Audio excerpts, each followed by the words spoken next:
تو عوام بھی مان لیں گے اور ہم جیسے ناقدین بھی یہ تسلیم کرنے پر مجبور ہوں گے کہ واقعی حکومت کو عوامی پذیرائی حاصل ہے۔ مگر اگر اس متنازع کمیشن کے ذریعے الیکشن ہوں گے تو پھر عوام بھی نتائج پر سوال اٹھائیں گے، سیاست بھی مزید تقسیم ہوگی اور حکومت کی فتح بھی مخصوص طاقت کا نتیجہ سمجھی جائے گی، عوامی رائے کا نہیں، کیونکہ پاکستان کا عام شہری اب اتنا سادہ نہیں کہ وہ ہر حکومتی دعوے کو بغیر سوچے سمجھے قبول کر لے۔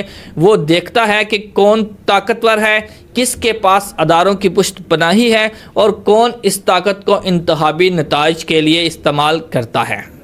میں آخر میں یہ بات پوری وضاحت سے کہنا چاہتا ہوں کہ اگر یہ حکومت سمجھتی ہے کہ متنازع الیکشن کمیشن محدود بائی الیکشن طاقتور حلقوں کی سپورٹ اور مخالفین کی کمزوریوں کے ذریعے حاصل ہونے والی کامیابی کو عوامی پذیرائی کہا جا سکتا ہے تو پھر یہ حکومت سخت غلط فہمی کا شکار ہے۔ یہ سیاسی بصیرت نہیں، یہ ذوم عظمت ہے، یہ حکمت نہیں، یہ خود فریبی ہے، اور تاریخ کبھی بھی ایسی حکومتوں کو معاف نہیں کرتی جو طاقت کے سہارے خود کو ناقابل شکست سمجھ بیٹھے ہیں۔